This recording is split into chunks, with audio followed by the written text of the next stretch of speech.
Welcome back, ladies and gentlemen, to the Mobafire Challenger Series. I am Rapid We Got Bird on the mic, and joining me today as my co-caster will be Azaraki. So he's actually been getting a little bit warmed up, and I'm just coming in here, so some apologies for there. And we're going to go ahead and get into, well, I guess it's our third game of the day, but technically the second one because Aware Gaming did actually forfeit to Cognitive, so it's a little bit of an interesting development. But that means we get into Curse Academy versus To Be Determined even faster. We're into picks and bans, and pretty excited to get here. This is one of the most exciting matchups I've seen, not just for today, but for like the entire week. I mean, it's hard to match, day number one where we had To Be Determined taking on Denial. That was absolutely mental game, but Cursed Academy going up against To Be Determined should not be a pushover by any means. And we're going to get things started off with Nasus and Ezreal bans. Don't want to see any double ADs out from Curse. Although unfortunately for such a big matchup, Curse Academy versus To Be Determined, they don't actually have Fabi with them there today, so they're actually playing with the sub, so unfortunately we're not going to be able to see that. So, but at the same time, we do have some of these bans going out, which is, so far, Nasus, Ezreal, Zed, all bans that we see fairly often. I mean, Ezreal is a champion that is played AD carry and now in the mid lane as well as sort of the double AD carry. A lot of people have been doing that, especially Prawley on Team Complexity has really liked playing that sort of role right there with Ezreal, so I'm not really too surprised to see that banned out either. And a Thresh is another ban, which, as we know, just a very strong support and a huge playmaker. Yeah, and kind of Yuno's main, so don't want to see her on that champion. Ezreal definitely aimed away at Jaximus. Like you said, yeah, blue build kind of coming over from Ezreal. I know Ganked by Mom kind of started that trend, and he's like, you know what, it's kind of troll, but it works, and I won the game, so kind of made it across the ocean, and now it's Curse Academy, and I think it's Complexity. Both run that almost exclusively in MCS, or at least more so than not. So we're going to have, like you mentioned, Sai subbing in here for Fabi. Which is a little bit interesting, but Yuno and Sai have duoed a lot, and if you haven't watched, Sai used to be known as Yes on the underrated gaming team with Azingi, if you guys remember way back in the day. But he's here on Curse Academy as a sub for Fabi, and we'll see how that bottom lane goes. If you had a chance to watch his stream, then you know that you've probably seen him duo with Yuno a few times. So the bot lane synergy is there for Curse Academy. Rux could lock in that Mundo. He's played top lane Mundo before, but gonna go with a safe pick and grab away Zac. Yeah, Zac is a really safe pick, like you mentioned, and one of the safest things about Zac is the fact that he could be played either top or jungle. We see him quite frequently in both positions, and Heaventime hovering over Jarvan. I know Heaventime really likes playing Jarvan, but let's go back to the Zac pickup. He can jungle really well because he's got wave clear and he's like got the AoE clear for the jungle camps, and on top of that he has a really long range initiate on his elastic slingshot, and on top of that quite a bit of CC to follow it up, so he's a very good jungler in that sense. And he's also a very good top lane because of the CC, and also because he's just that much of a tank, and he can also sustain quite a bit by picking up all those bloblets that he unleashes as soon as he uses an ability. So there's something that can be played either top or jungle, and I know Jarvan can be used the same way, but actually switching over to Janna, maybe back to Jarvan. Okay, not quite sure what's going to happen there, but already we're seeing Robert X. Lee. We might be seeing him play Caitlyn again, and I know that is one of the going to be switched out again. So Janna and Jarvan actually going to be the locked-in picks over there for To Be Determined. Yeah, right. Really interesting to see not only that Jarvan come out from Heaventime. He doesn't have Zac, so Jarvan's kind of his next pick in line. But especially seeing the Janna pick here, I mean, I would expect to see more of a Zyra from Nidus, especially since you can take that away from Yuno and force her onto kind of a third-tier support.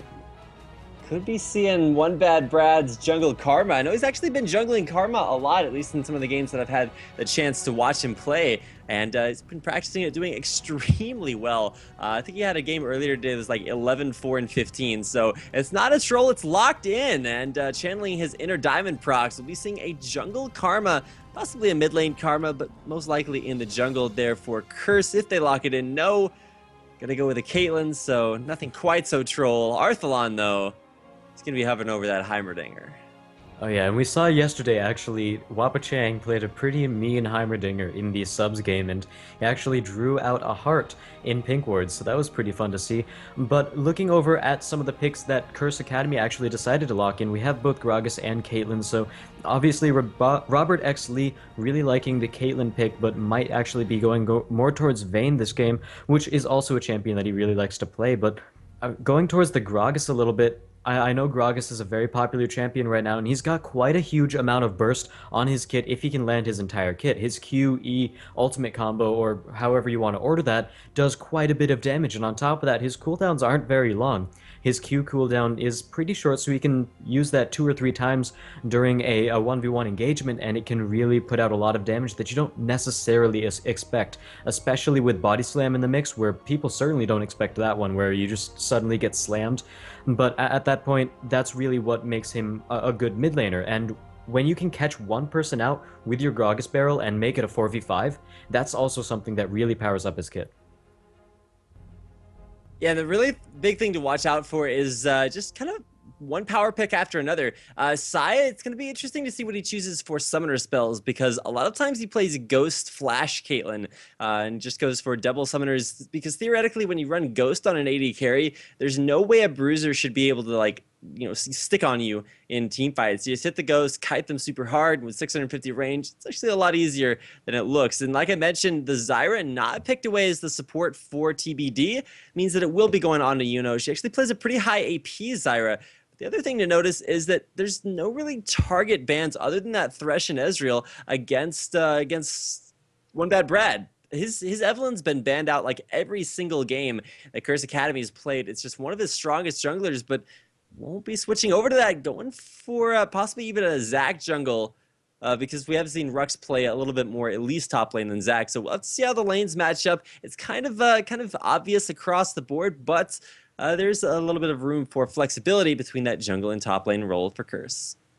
Yeah, and on top of that, we've also seen One Bad Brad playing the jungle at least sometimes as well, so it's very possible. We'll have to see how these guys actually decide to play out their lanes, but looking over towards to be determined, not really going to be trolled by someone hovering over the pick, although Kha'Zix would be a pretty nice pick, especially with this team comp. Taking a look at some of the synergy they have right there, with Jarvan's lockdown as well as the high amount of, there's the lock-in, high amount of damage on Vladimir, and he can basically use his ultimate, which amplifies the damage that the rest of his team does to whoever he hit with Hemoplague. So Westrise on Kha'Zix is going to be doing very well to basically get those resets over and over and over again with that amplified damage. So I really like to see this Kha'Zix pick up, and if he plays Kha'Zix anything like he plays Rengar, then we're in for a treat.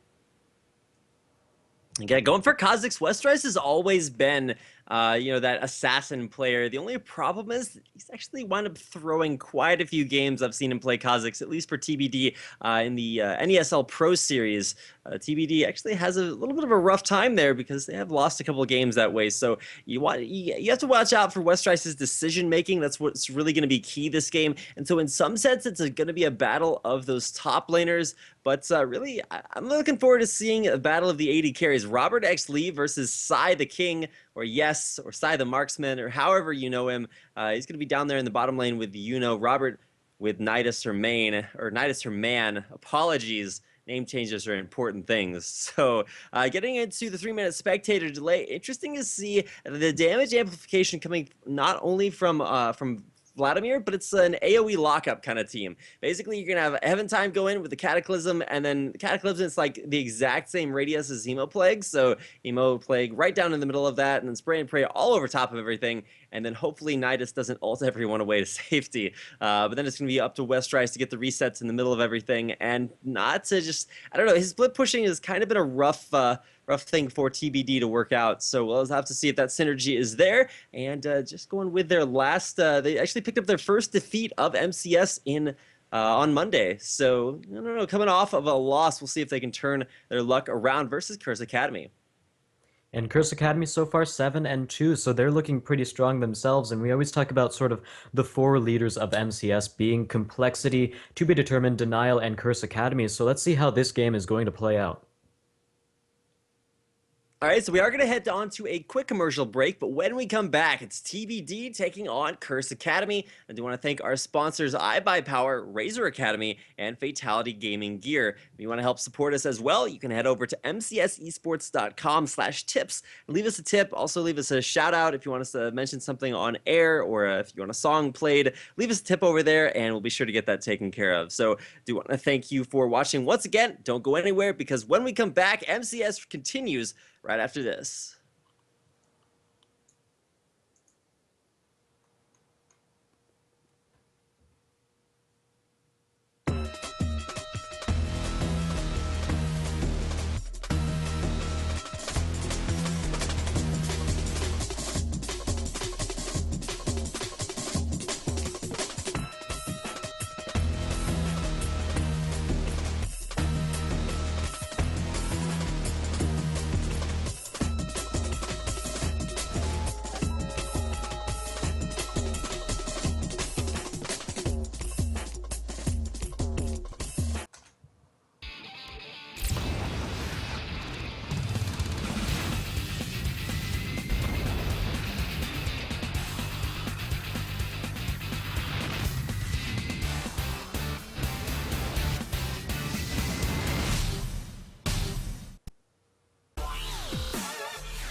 Welcome back to the Mobafire Challenger Series. I want to welcome you to the game, and if you're just now joining us, then you picked a good time to tune in. It's Curse Academy, team in the bottom left-hand corner in the blue. They do not have Lord Fabby with them tonight. It's going to be Cy the Marksman filling in, and if you guys have never seen him, make sure to check out his stream. I think you can follow him on Twitter as well at CyYesLol. He's an absolutely amazing streamer, player, and kind of a god on Caitlyn. So interesting not to see him running Ghost. It's going to be Flash Barrier now. That bottom lane with Yuno, they have a lot of bottom lane synergy, been duoing a lot, so expect to see some good things from that facet from Curse Academy. But like I said, they're going up against To Be Determined, kind of the monsters of MCS, and until Monday, until they went up against Denial Esports, they were previously undefeated, so a lot on the line. We'll see if their first loss can be turned around with another win here versus Curse. If they do win this game, that'll put them tied for first up with Complexity over there, but if they lose it, they will be tied for second place along with Denial Esports, so they'll be at about the same place right there. So let's see how the rest of this game can actually work itself out, and I actually think if To Be Determined loses this game, it'll actually be a three-way tie for second, because Curse Academy will be 8-2 at that point. So yes, if they lose this, it will be a three-way tie for second, with Complexity leading up the front of the game. But let's take a look at some of these early strategies that these guys are pulling out. Looks like fairly standard defensive strategies, to be honest. A lot of wards going out on both sides of the jungle for both teams, and it looks like Nidus Herman already warding up that bottom near the red buff. So once again, fairly standard. This is how you normally see people play defensive early game starts, just making sure that they see as many entrances into their jungle as possible to make sure that they don't get invaded. Nidus literally face-checked like 3 bushes when he went in there for the deep ward on the bottom red there. I mean, I'm okay with that. It's just that To Be Determined have this thing about face-checking that if they didn't learn their lesson versus denial, I'm not sure if they're ever going to. But at least this time around, I don't know, that could come back to bite them. We'll start things off with pretty standard lanes across the boards. Duos in the bottom. You can already see some aggressive pushing and sort of posturing in the bottom lane for Curse Academy. See how size Caitlyn does against Robert X Lee's Twitch. Now, we've seen a lot of his Twitch play, still getting off those free auto attacks, and I gotta say, focusing down bottom, we're gonna have to pay attention to there, but the aggression will definitely be going down mid and top as well. Westrice did not start with anything crazy like a red potion, but you can see with pings on One Bad Brad in the jungle, everybody kind of well aware of where everybody else is.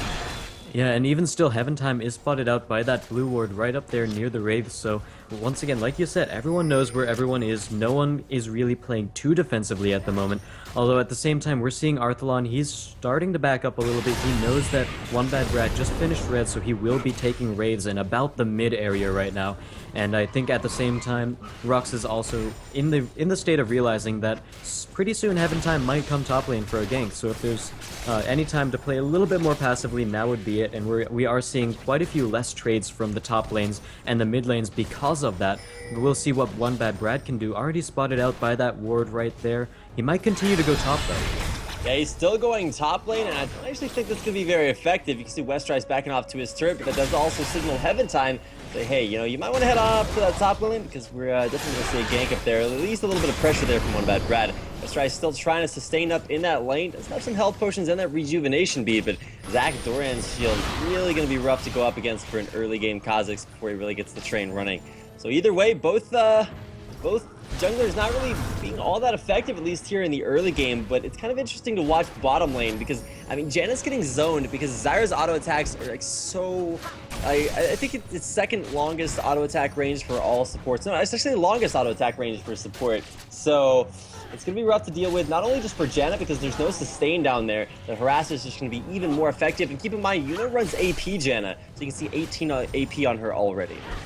Yeah, and another thing that we want to note is the fact that if Yuno can land a snare, then Sai's not going to have as hard a time as a lot of other AD carries will on Caitlyn to follow up with that initiation, because a lot of times people will just be too far away to land the maximum amount of auto attacks needed, but Caitlyn has such a long range that it doesn't really matter too much, and right now, even still, Yuno on Zyra has a lot of poke, not only on her auto attacks, but the rest of her kit is fairly long range as well, so the bottom lane for Curse Academy is just basically but in the middle lane, it's for Jaxus going down, throws out the Ignite, Spider's coming in, Arthalon not throwing down the Ghost.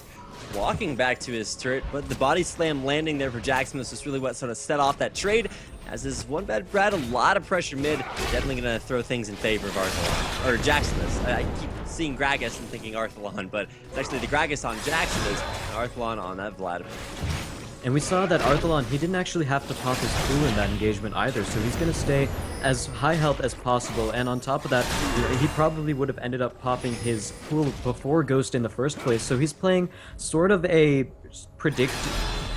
Vladimir where he wants to predict what the enemy team is going to do.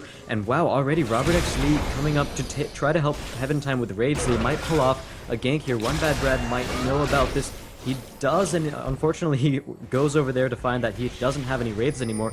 However, Robert X Lee not really missing too much CS in the bot lane, however, only going to miss one or two since he's already pushed that lane out.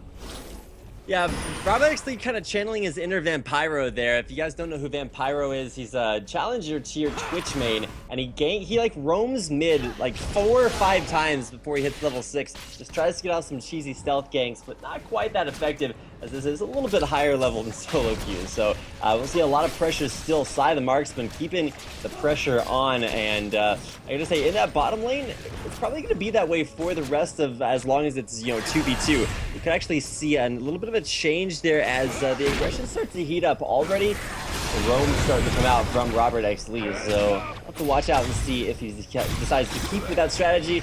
Really gotta watch out. Top lane, Westrice, first blood going down. The Ignite not enough. Rex steps on a little blob, and I guess that's good enough to keep him alive. So it's somewhat unfortunate because as soon as you let Zach start to snowball as an assassin, you're never going to be able to take him down. And what really happened in that top lane engagement was just basically the fact that Rux hit level 6 before Westrise, and that gave him the level 6 advantage. He had his ultimate, Westrise didn't, so he had the 1v1 power, especially since Let's Bounce has quite a bit of CC as well as a good amount of damage on it, so he was just able to secure that kill before Westrise actually expected it up in that top lane. So unfortunately, he's going to be a little bit farther behind Rux at this moment, and Rux, going back, already picking up a Giant's Belt. That's giving him a lot of laning power and a lot of sustain as well. There's going to be really hard to force him out of lane. Yeah, and the big thing to notice about that Giant's Belt, it's cool and everything, but Westrise will probably be evolving Taste Their Fear when he hits that level 6. That's going to do extra percentage HP damage, which they could wind up hurting Zac because he's not coming back with any resistances. It's just flat HP in every single one of his items, with the exception of that the consumables. So you see continual pressure being put down bottom. Mid, actually, one of the only lanes that's being won out there for TBD, so they're going to have to rely on Arthalon for some of this mid-game strength. Yeah, and we're seeing that Arthalon, most of that mid lane power that he's getting comes from two things. First of all, he's Vladimir and already has a lot of sustain, so if Jaximus lands a barrel, then just 1 or 2 transfusions and Arthalon's back up to full health. On the other hand, he's already dodging most of Jaximus's barrels, so he doesn't really have to worry about using transfuse for sustain quite as much as he would, so normally he can just get down a lot more poke on Jaximus and at the same time focus on farming, so that's really playing to his advantage in the mid lane right now. But so far, not too much action happening around the map. Time looking for a gank down in the bot lane, but at the same time, One Bad Brad is here as well. Well, yeah, that's the problem as Jarvan ganking a Caitlyn. You really can't get that off too often. I guess that's the right way to say it. But when you go for the Cataclysm, you just see the 90 caliber net, and it's just like, oh, well, it's cool and everything, but, you know, peace, I'm out, and not really all that effective. So you can see we're just doing pressure ganks around the map, because it's really going to be hard to gank out Gragas, because he's just going to do the same thing, body slam out of the Cataclysm. And even top lane, you can just see the repositioning from Elastic Slingshot, as Rux can just get out of that too. So all very difficult lanes for a Jarvan to gank, and even in these team fights, it's going to be rough for him to lock things down. And top lane though, Westrise forced to jump out. He really can't lane against Rux right now. The damage to sustain, a little bit too much to handle. Yeah, unfortunately, we also see Westrise, he's out of mana right now, so there's pretty much nothing he can do in the top lane, and as much as Kha'Zix is a physical damage champion, he's an AD caster, if anything, so he's really reliant on mana, even though his auto attacks still hurt quite a bit. He needs to be able to leap in, he needs to be able to use Void Spikes to basically poke out, harass, and even secure some long-range CS if he needs to stay far enough back from Rux, so that's unfortunately not going to play too well in his favor, and he should be looking to get a Tear of the Goddess at some point. It's a fairly standard item on most people playing Kha'Zix, and we can see why, but they might be going for a gank. They go to the top lane. It's a little bit of a dive way down deep under Westrise. The repel to drop the turret aggro.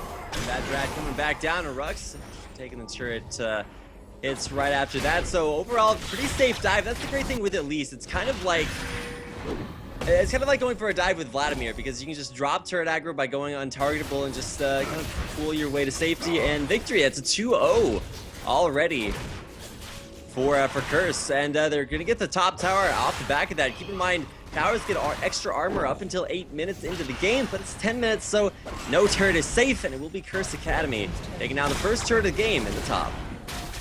And it looks like the rest of To Be Determined is going to follow that up with a dragon themselves, so they say, on the middle lane, the aggression, the pool on top of the Evo Plague, the Q to turn things around, and Arthalon, and he ghosts his way out of there to turn things around, picking up the first kill of the game here for TBD.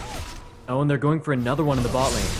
Oh, you know, flashes immediately. He's just the only champion on the team for Curse Academy that can't actually get in, escape from the Cataclysm. Side flashing in there for the Piltover Peacemaker kill, and able to trade that one away. 1-for-1, Arthalon shows up. He's like, hey, I don't think we want this turret to stay up down here very long. So wants to pressure outside as well, drop down some damage. This could be a dive, except that, I don't know, Robert actually having a little bit of a difficult time clearing out the waves, so we'll have to see if they want to stay and continue to go for it. One Bad Brat is there for the backup. And once again, Robert X. Lee doesn't really have too much mana, and that was sort of the same problem Westrice had in the top lane, so he can't really put too much pressure down onto this lane. He can't really push it out too much, and if he does push it out quite a bit, because obviously AD carries can just auto-attack waves, but if he pushes it out too far, then he doesn't really have any abilities to use to counter-harass or to escape a gank or something like that, so that's unfortunately something that he needs to go back for. But at the same time, I don't think he's really complaining, as he's picked up a Bilgewater Cutlass, giving him quite a bit of laning power over Sai on Caitlyn. So at this point, what Robert X. Lee and Nidus Remain want to do, they want to fight more initiations, whereas Yuno and Sai, they're looking to just stay back as far as possible and poke out and make sure that they're outside the range of Robert X. Lee and Nidus Remain. Alright, so we'll have to see what we see out of bottom lane, because I guess Sai right now, he's just pushing things out, not really, like you said, going for those confrontations, but you know, we'll be able to clear out. I think ward coverage completely secure across the map. 0 wards down for to be determined right now. They're playing completely blind. Just now a ward being placed there at the blue buff. His time coming around towards that middle lane. Jackson is going to feel some pressure, but with no minions alive, he won't have that happen just yet. He's very low on mana, so could still put the pressure mid, but with that Chalice of Harmony, probably won't be very low for very long. One bad Brad gonna realize, hey, the guys just came through my jungle. Want to make sure nothing too crazy is going down. And speaking of going down, Bruck's coming down. It's kind of beset from all sides. Still wants to fight this. Does not let bounce. One bad Brad is there. There's not the cocoon. There's the pool forced out very early for TBD. Damage coming in, and another re-engage for Rux. Just see those cues from Westrice splitting him apart. The Hemo Plague hitting 2 Spiderlings, and Jackson is one bad Brad. They're going to disengage. So all in all, a little bit of extra damage from Arthalon, but Hemo Plague down, just trying to push Curse Academy off of this blue buff. Can they take it away in time? Will we see the smite from Evertime? And there it is. Stolen away. One bad Brad still looking to get the cocoon, maybe over the wall, looking for the repel. We're not too sure. It's going to be up to Arthalon to try to escape from this alive. Rux still wants to go in, gets the knockback on Eventide, but no ultimate. The immediate knockback. It's going to be Jackson. On the bottom lane, a lot of aggression, but it's going to be Eventide going down. One more auto attack. Not able to secure that blue buff away. Will be taken back for Curse Academy. The big thing in that bottom lane, one out as, you know, kind of catching out Eventide, or Nidus Remain. Nidus Remain, rather, and taking him down. That's going to make it 5-2 overall in favor of Curse Academy. And it looks like, once again, Curse Academy, they're playing aggression all around the map. Even though they got their own blue stolen out, and they were able to take it back after the kill on Eventide, they made an aggressive play for the blue buff of To Be Determined, and they can do that because they killed Eventide. He's not there to smite steal it, he's not there to contest it, so they can really just take that for free, and since there's no dragon, then, you know, that's sort of the next best thing that they could get in that engagement. And in the meantime, it looks like they will be starting to push down on this bot lane tower, and that's really part of what we're going to see from Curse Academy, is just a bunch of pushing all around the map. They want to take it down towers as fast as possible, and that's really what the game of League of Legends has started to shift to, is taking those objectives pretty early. And I remember early season 2 or something, most games were actually drawn out. Laning phases lasted until 25 minutes, but we're not seeing that anymore, and the objectives are everything in this game. So they do successfully take down that bot tower, and on top of it, it looks like they'll be able to back and get quite a few good items with their gold as well. Yeah, you're going to see a lot coming out. Bottom lane, Bloodthirster first from Sai, and he loves going Bloodthirster because A, it helps you out on your headshots, gives you even more damage off the back of those, but B, he's actually really ahead in lane. The real lanes that you're going to have to watch out for Cursed Academy, it's really going to be that middle. You can see Arthalon at 2-0 right now with Spirit of the Spectral Wraith and another Kindle Gem. That's going to be Spirit Visage coming out next if I had to guess. But 0-2 for only Jaximus. You can really tell that Arthalon knows how to play that matchup, and that's exactly why you see Curse rotating lanes.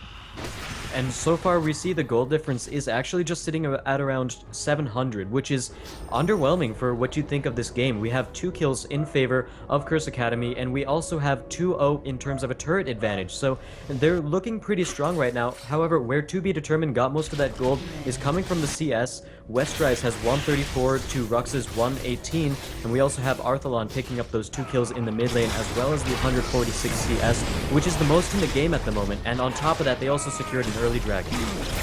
RX Lee putting the pain down on one bad Brady. Actually, I thought that was the ult, but not quite enough to take him out. Just really pushes him back in the jungle of real actions in the top lane. It's a 1-for-1, except, surprise, there's a revive passive on Zac. A nice trade there by Rux to be able to use his passive to trade out 1-for-1, but then still come back alive. Wow, and that was really one thing that you can really attest to Zach's hit. His passive is very, very strong. It's more of a passive, more of an active passive than a lot of other champions have, where a lot of other champions have passives that just sort of buff them passively. What Zax does is basically you can use it to force more aggressive plays. He won that fight because of the passive, able to get him the revive and kill Westrise. And on top of that, we can also see Zac is a very popular champion to use for tower dives, because even if he gets taken down by the tower, he still doesn't necessarily die. The bloblets basically keep him alive, and they can continue the tower dive on that respect as well. So Zac is a really strong champion, and I really like the fact that they're also playing him in the top lane. Now, Westrise went for a Hydra first, so he's looking to push quite a bit, which is a little bit odd considering their team comp is very, very heavily oriented towards team fighting. So Westrise would benefit a little bit more from going for a more damaging sort of build, as well as like that Tear of the Goddess, like I said before, giving him quite a bit of mana to sustain through those long fights. Alright, now what we watch out for right now is Arthlon versus Jax. As you can see, Arthlon's really had that lane from level 1, so he's been using that as Hemo play going down. He's smelled blood on Yuno. I'm not sure if it's just that time or if he's just gonna go in on to One Bad Brad. Just force the flash away. Or Curse Academy rather, kind of carefully. The pool immediately from Arthlon. He's going to be able to get away. The block on the bullet, not in there for Nidus Remain. The damage coming out onto Arthlon. Barrel lands, has some decreased attack speed for what that's worth. He's going to make it back to his turret alive. Everybody's staying alive, but ult burned right and left. You can see Let's Bounce down for Rux in the top lane, pushing Westrise out, but the reinitiation, Yuno getting dunked on. Heaven Time with the knockup in the 1-for-1 trade. Damage down onto Nidus. He's going to have to make sure to get out of there alive, but it's really Arthlon is just kind of staying in there, getting the damage done. It has Robert X lead there for backup. Been kind of low, but Sai in the back, putting down all the damage. Jackson is there as well, and really both teams just kind of fighting this enthralled and elongated skirmish. And you're just like, well, can you get in there? Barrier out. Robert X Lee trying to flash away. There's the peel coming out from Nidus. Man, you can't get in there anymore with the repel. Now it's gonna be Nidus trying to pick up that kill. Robert X Lee will fall to the Gragas barrel.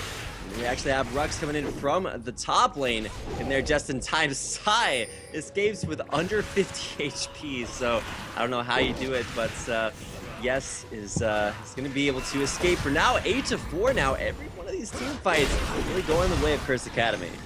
And it is looking that way as well, although with the back of that team fight, it looks like the rest of To Be Determined taking a dragon off of it.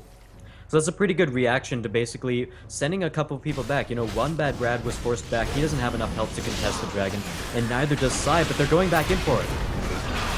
Yeah, they're not going to let them have that for free. It's going to be Yuno the first to fall. Hemo play coming down there, but it's Westrise able to pick out another kill. Double kill for Arthalon. The reset coming in hot and heavy. Westrise, no, he does not dodge away from that.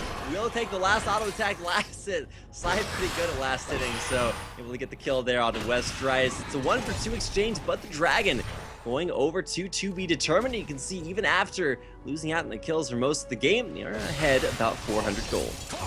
And at this point, both teams are looking to group up a little bit more often once again, and they're going to be able to push down some more of these objectives, and that's really what, once again, the game is about.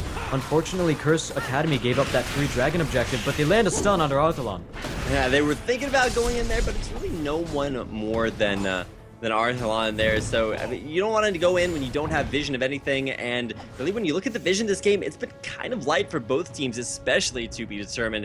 I have a pink ward there at the Wraith Bush, but that's about all. They have one at their blue, but other than that, I mean, the entire top half of the jungle completely unwarded by both teams. So you can really tell they're not playing for, you know, a grouping team fight kind of idea. They're just saying, hey, we're gonna stay in our lane, stay safe for now, and won't really have to worry about that ward coverage until we can set our supports back to base. And you can see that's actually where Nidus Man just came from, so he's gonna be putting up some wards for TVD. And right now, both teams just playing a little bit passively once again. They're not quite making fights happen around the map. Westrise looking to pick up a... Let's see, he got a Negatron cloak, so that could build in a couple of things, although one of the things I might expect is either going to be a Guardian Angel, which normally you wouldn't get this early, but it could also be a Spectre's Cowl, so we'll be able to watch out and see what he builds out of that.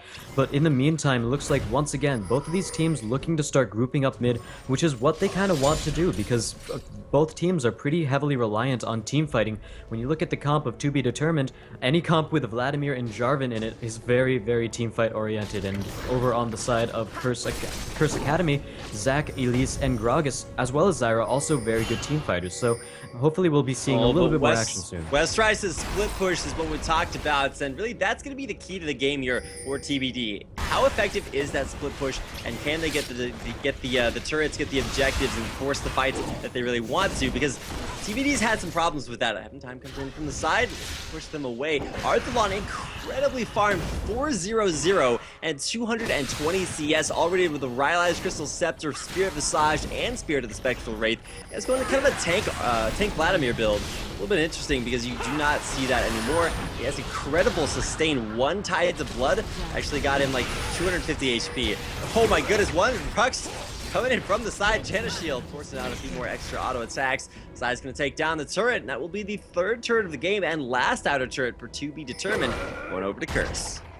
And that sort of, not really an initiation, but Rugs coming over the wall right there wasn't an initiation. They were just basically trying to scare people off of the tower to be able to take that down, but it looks like they're going to be having a little bit trouble defending their own. It's going to get taken down fairly soon.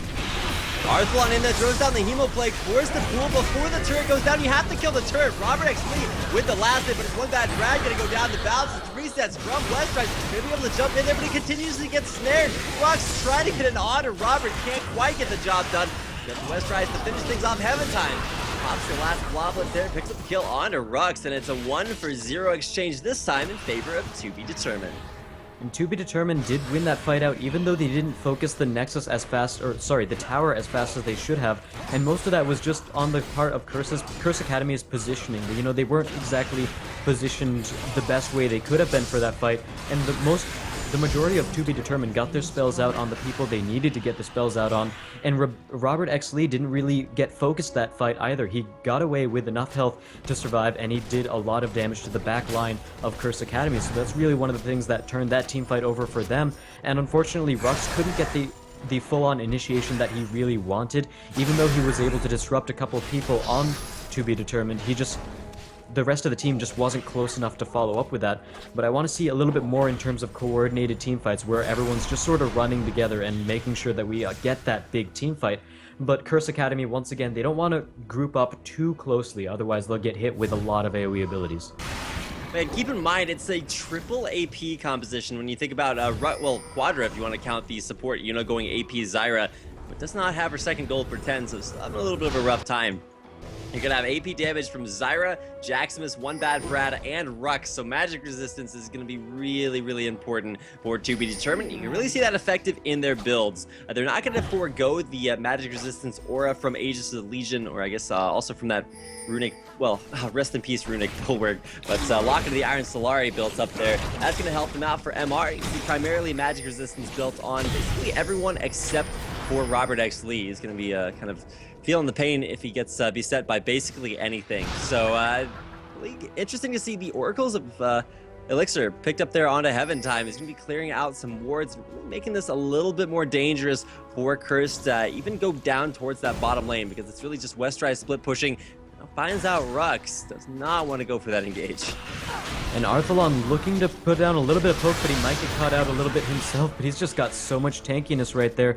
Quite a bit of health between the Spirit Visage and the Rylai's Crystal Scepter, so a lot of people can't really poke him down very well. And on top of that, the Spirit Visage gives him even more spell vamp, and on top of the Spirit of the Spectral Wraith, that 20% spell vamp. Oh, but it's bottom lane Westrice versus Rux, forcing Westrice to leap away. I'm surprised to see that do that much damage, because there's a Negatron and Mercury Treads onto Westrice, but the 9 in offense actually helping him out, helping Rux out really, really well. He actually has 36 AP, so kind of seeing that scaling is kind of interesting, and that will put the Dragon in favor of Curse Academy. Arthalon, though, putting damage down onto Yuna. We have Robert X Lee stealthing up from behind. Will we see Curse A take this down? lifesteal not effective. Blue team taking down the dragon. Curse picks it up, and now it's up to Heaven Time and Arthalon. They're just kind of like running around in circles. Robert X Lee, though, comes around from the side. Everybody can jump over that dragon pit from PvP engaged. Emo play going down, only hits on the Jackson. Damage in the back, coming out from Robert X Lee, dangerously low, so have to back out for now. Sai in the dragon pit. Westrise walking on in there, takes out the tank there. Ruxico gonna go down, the jump over the wall. It's a triple, but the 1-for-1. Sai taking out Robert X Lee for a little bit of a moral victory there. I mean, all in all, 5-for-1 engage, and keep in mind, Dragon still went over to Curse Academy, so not all in all the worst trade. The only problem is that you're starting to get the kills where you need them on To Be Determined. 4-0, we talked about that score for Arthalon. Now we're starting to see the kills stacking up on the rest of their carries. 4-2-4 now for Robert X Lee, 3-4-4 for Westrise. And that is going to be a Dragon attempt here as Arthalon Westrise way too tanky. Be going over to TBD. Oh yeah, Arthalon has no problem tanking this Baron. He's got quite a bit of spell vamp on most of his spells on his passive kit, as well as the Spirit of the Spectral Wraith and Spirit Visage, so he's no problem tanking that up. They take that down really quickly, and at this point, Curse Academy is actually looking on the back foot at the moment, because in that last fight, I want to say, what they didn't expect was Westrise to basically come in through the back line of the fight when nobody really expected it, and he just cleaned up. He picked up 3 kills in that fight and did a lot of damage in general, so that's really something that Curse Academy wasn't quite expecting, and that really played into To Be Determined's favor because everyone was split up. The tanks for Curse Academy were already trying to disrupt the squishies of To Be Determined, and there was no one to defend the carries from Westrise. There was that was a Baron attempt instead of a Dragon attempt. I mean, they do look very similar, so I'm sure I actually misled quite a few people. But getting into the real effective part of this is that Westrise, he's picked up the kills, has those Baron buffs, and he's actually starting to get the itemization that he needs right now. Spectre's Cowl into probably a Spirit Visage after that as well, going to give him some extra health gain from his lifesteal, as well as that last Whisper. Started to close in on exactly what he needs to start to 1v1 Rux, but he's trying to split push every time he tries to split, and even, the snare goes down, able to leap over the wall. Westrise seems to be met with a little bit too much adversity. Probably needs to talk to the Rain Man about overcoming that. But even still, he's trying to split in this bottom lane.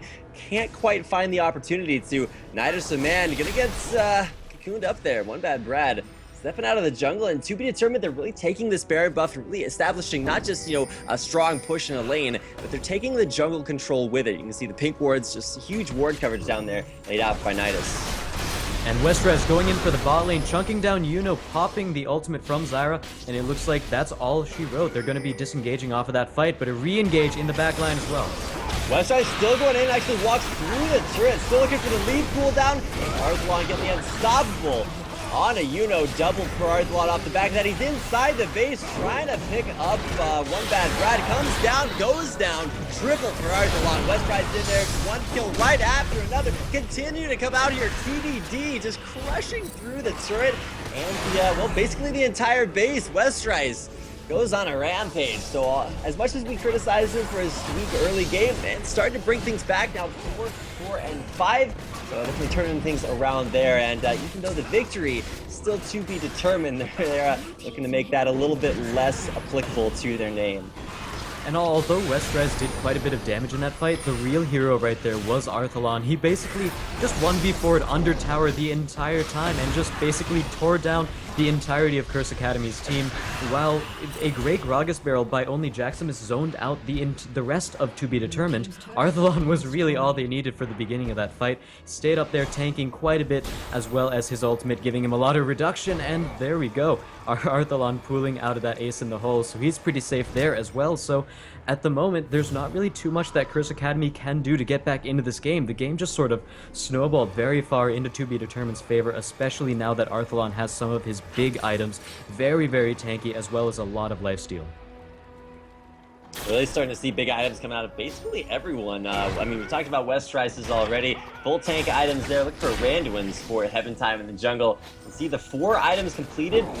Let's see, what is that? All 4 of them actually give you HP. So that winds up stacking up pretty nicely with Vladimir's passive. You can see that his Crimson Pact is giving him bonus 33 ability power and about 344 extra health too. So gonna get some extra benefits out of that. It's interesting to see Westrice. He is actually evolving Taste Their Fear that he took down first, and then his Unseen Threat and the Wings afterwards. So he didn't evolve Unseen Threat. He evolved Active Camouflage, which is like those icons are somewhat similar. Now he's gonna be splitting top lane. It'll be interesting to see now that he is so strong who Curse Academy decide to send up there to stop him. It's gonna be a while before he's on a turret, but even still, Curse Academy got their work cut out for him. And it looks like Sai is going to get taken down very quickly by not only Robert X. Lee, but Nidus, her man, down there in the bot lane as well. And with that pickup, the rest of Curse Academy, they don't have an AD carry for this next fight. So if to be determined, if Arthalon could dive past the tower and tank 4 of them with an AD carry, what do you think he can do without an AD carry? We'll see very soon.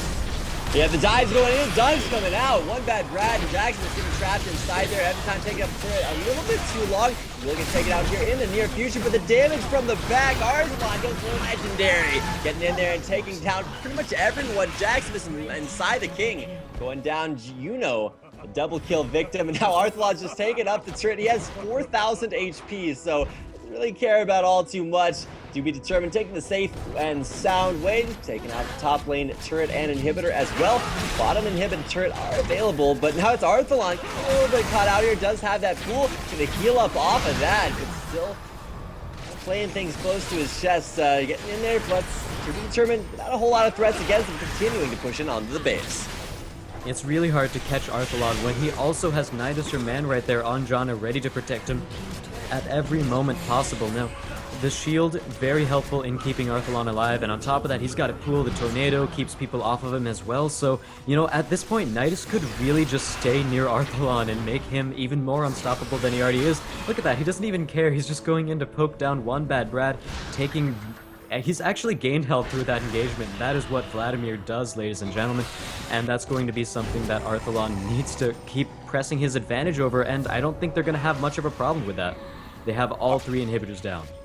Yeah, all 3 inhibs down means Curse Academy not really going to be going anywhere anytime soon. Interesting thing about Arthalon's Vladimir build, it's incredibly synergistic because it gives you 40% CDR, it gives you the slow from Rylai's, which compounds with the Leandri's Torment, all of the items with the exception of the Void Staff and Sork Shoes, which gives you the magic penetration, gives him HP, which combos with his other passive, and then, the AP goes back to base and buys a Hextech Gunblade. So, instead of that Spirit of the Spectral Wraith, forget everything I just said about his build. Going for a Hextech Gunblade. If you've ever watched Arthalon play mid lane Elise, he's just like, hey, the Gunblade is the OP secret core to her build. Won't tell anyone why, but he's gonna trust in Godfalon, and hopefully his Hextech Gunblade Vladimir is gonna carry us to safety and victory, and to be determined along with it.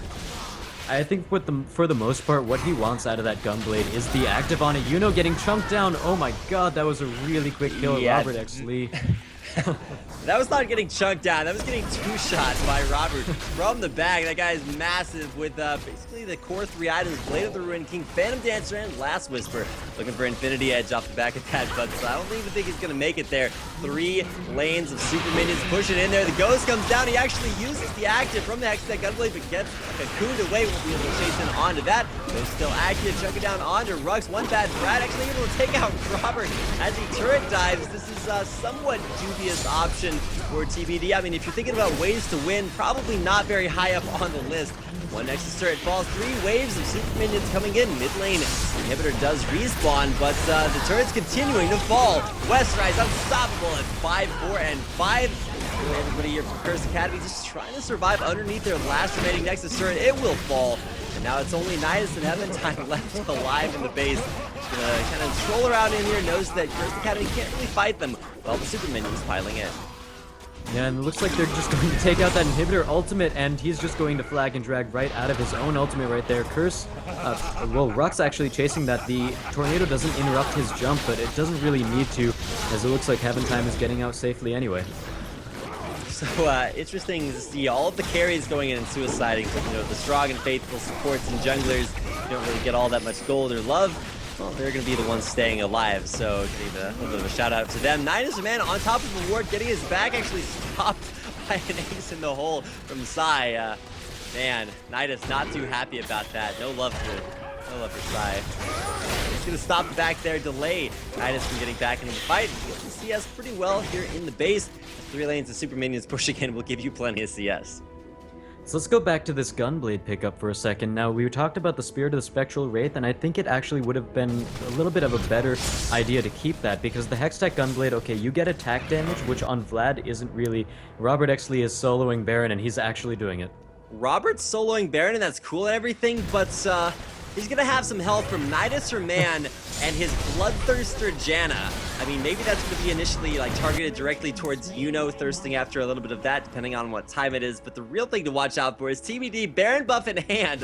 Robert's just like, dudes, I got this. Let me solo Baron.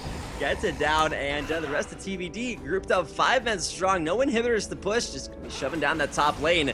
I'm really looking forward to the Shirelia's initiate from Nidus, and then the 209 AD Janna auto attacks. 259 if you want to count that shield from Eye of the Storm. Well, and it looks like they're initiating on Arthalon. He's taking little damage, and it looks like they will end the last initiation. Yeah, this is the last team fight out the gate. Kills Sai on the platform. Westrise jumps in, takes him out. The heal comes out from I think there's Nidus. Yeah, you're gonna throw that down. Arthalon, not really all that necessary. Zonius from Jacksonville. Tornado will stop Rux from getting the initiation off the platform. TBD will let the minions do all the work. The Winions in play. Robert Hixley is continuing to take the trip on the wild side, jumping onto the platform. The pool comes out from Arthalon. The game will end 24-14 in favor of to be determined. We talk about that Bloodthirster on Nidus. However, in that very last fight, I was sort of watching Nidus for most of it, and I saw maybe one auto attack the entire time, so maybe not making the best use of the Bloodthirster right there, but I guess he didn't really need to. Arthalon was so far ahead in that game, doing so much damage and tanking everything. He was just able to end the game right then and there with that last team fight, and having time bringing up